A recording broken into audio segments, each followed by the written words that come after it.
Hello, friends. Welcome back to the Strong Stoic Podcast. I am your host, Brandon Tumblin.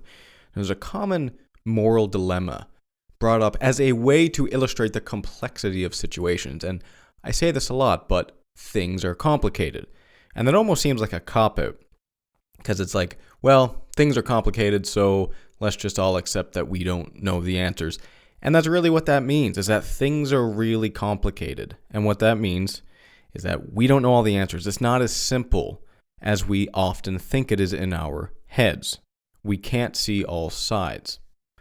Situations are complicated. And when we introduce things like morality and sacrificing individuals for the greater good and that sort of thing, it becomes a moral dilemma.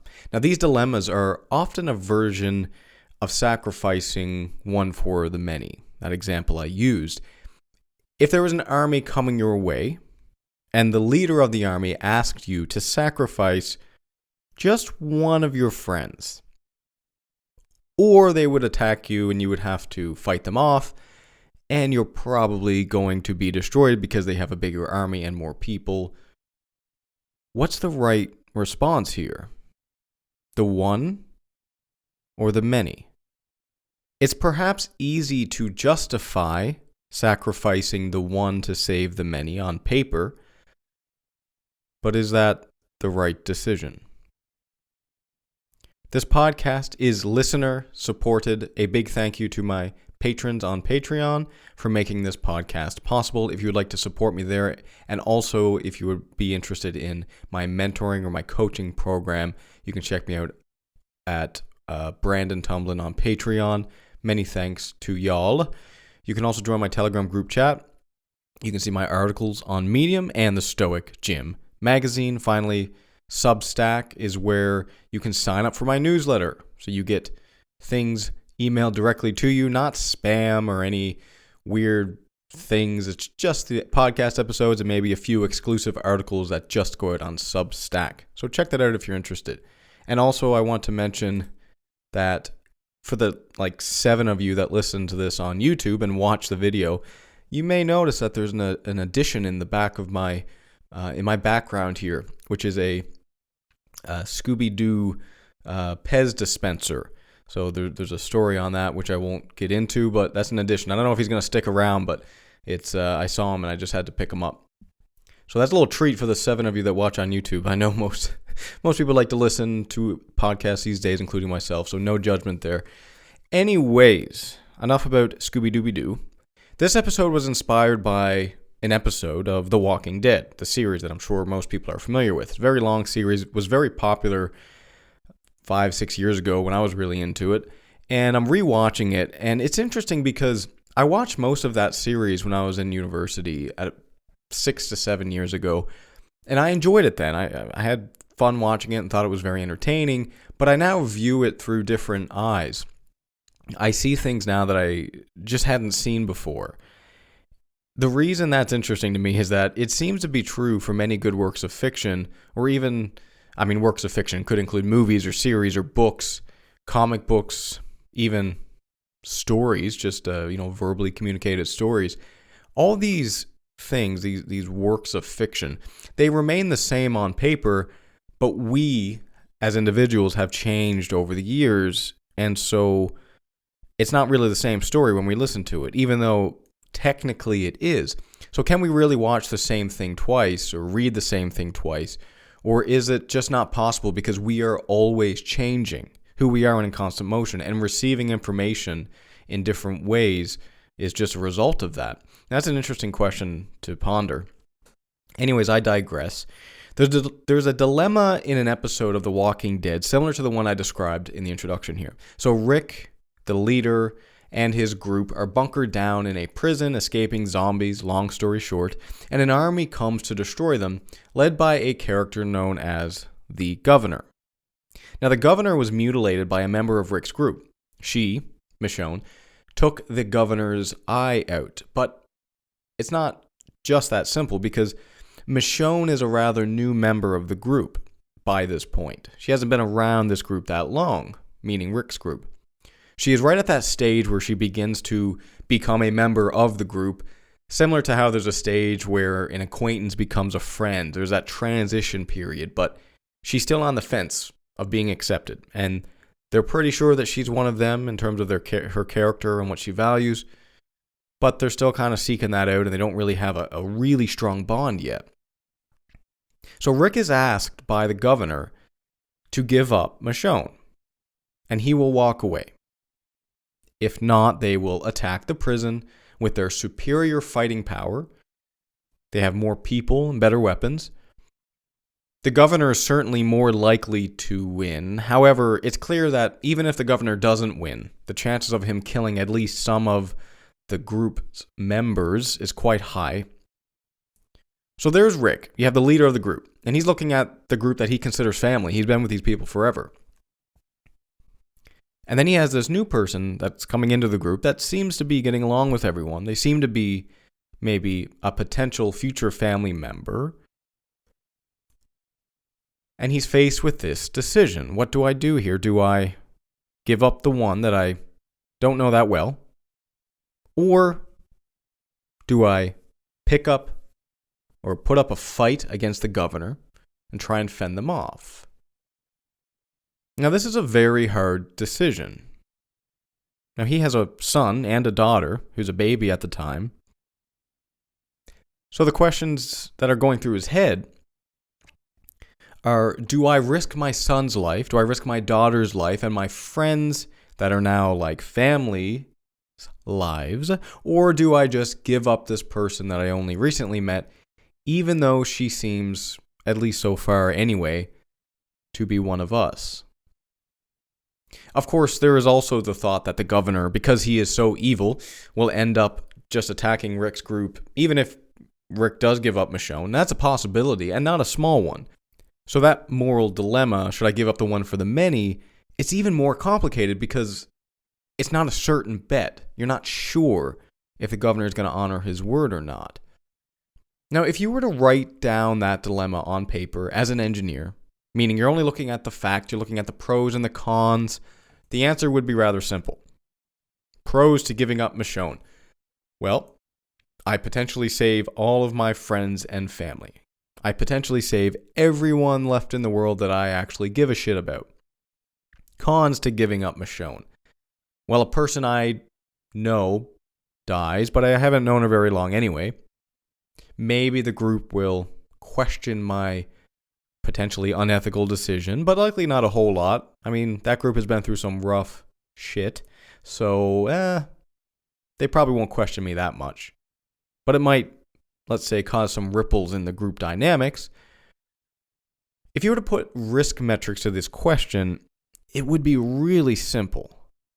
One person dies or several people die.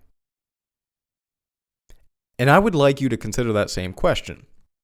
Someone comes to live with your family, perhaps a foreign exchange student, and they've been with you only for a little while, but you've all grown really close in that short time, and you almost see them as family. And then you have people that were coming to destroy you, but they told you that if you just give up that student, you know what, we'll walk away. We won't fight you. We won't destroy your house and kill your family. We'll just take the one and leave. What would you do? Again, on paper, the answer is simple. Will you give up the one to save the many? You don't even know this student, right? You haven't known them very long. Definitely don't want my family to die. Yet most people, I would imagine yourself included, and certainly Rick included, struggle with making that decision. It's like there's something nagging at you saying, no, it's not right. And why is that the case? If you don't give up the person, you stand for something. If you do give up the person, you stand for nothing.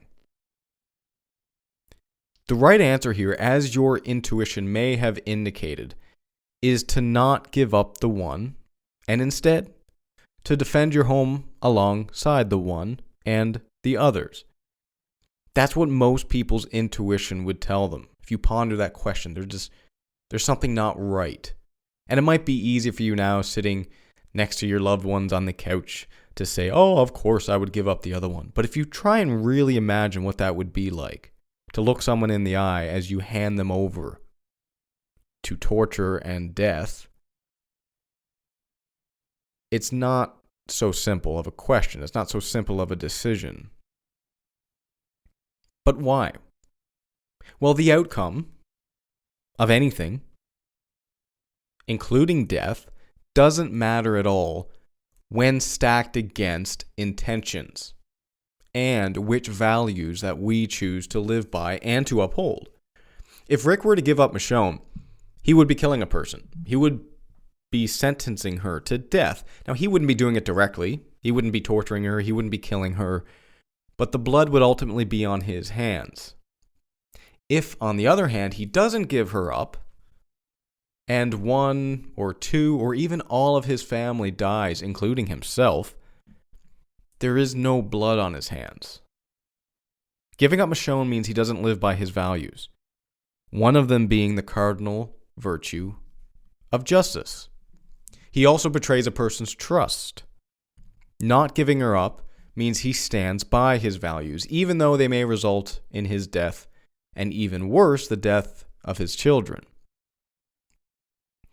It's interesting that many of us consider death to be the worst thing possible, but it's really not. Pain is not a tragedy. Suffering is not a tragedy. Losing friends in battle is not even a tragedy, nor your own death. That's not a true tragedy. Sure, it's tragic. Sure, it's unpleasant. But is it a real tragedy? The only true misfortune is losing your character. It's watching yourself become something that you don't want to be. And that all stems from your intentions. If you sentence someone unjustly to death, you are aiming down. If you give up Michonne, you are aiming down. You're acting out of fear. Your intentions are evil. But if you defend your family and your friends, your intentions are pure. One results in your body potentially dying, while the other results in your soul absolutely dying. I challenge you to consider that question. What would I be willing to die for? Which values do I believe in so much that I could leave life right now for them? I'll end with a thought that I had recently posted on my Twitter and Instagram, and it really applies with this dilemma. It seems sometimes that we all have no control over our current situation. There's a lot of things outside of our control, and a small sliver of things that are actually, as Epictetus would say, up to us. When a tyrant comes knocking at our doors, asking us to act in such a way that contradicts our values, it seems that there are no good options. And there may be no pleasant options. Giving up a friend to death or fighting to the death, they're both shit sandwiches. There's no doubt about that. But it's helpful to remember the power of considering virtue as the only good, because it allows you this perspective. The things that really matter in life,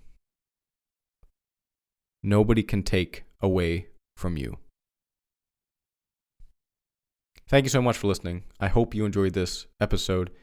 If you would like to support this podcast, again, consider checking out my Patreon. You can leave a rating and review wherever you're listening to this. Episodes every Tuesday.